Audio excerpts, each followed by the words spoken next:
عاشق آقایی هستم که هم سفره بچه یتیما بود، هم بچه میشد وقت بازیشون،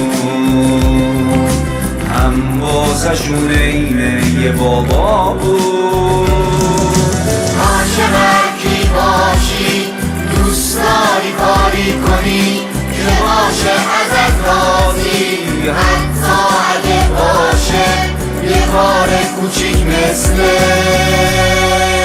هدیه اسباب بازی.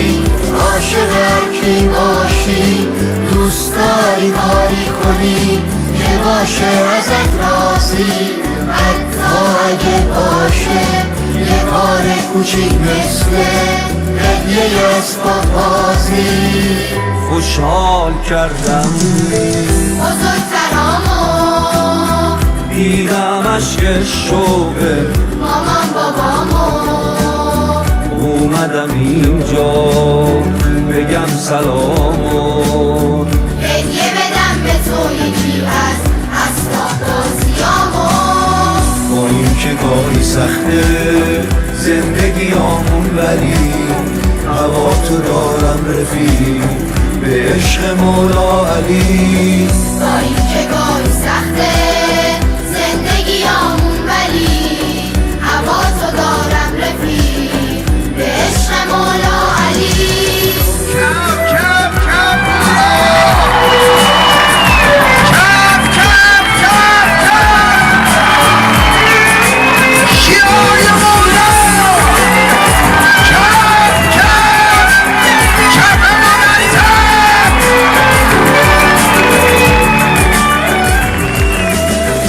بچگی هر کی زمین خورده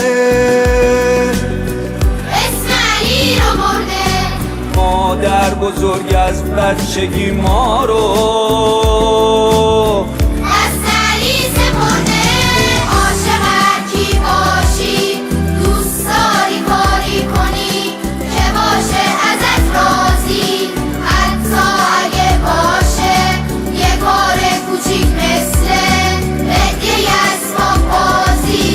عاشق هرکی باشی دوست داری کاری کنی که باشه ازت راضی، حتی اگه باشه یه کار کوچیک مثل هدیه اسباب بازی. خوشحال کردم بزرگترامو، دیدم عشق شوقه مامان بابامو، اومدم اینجا بگم سلامو، هدیه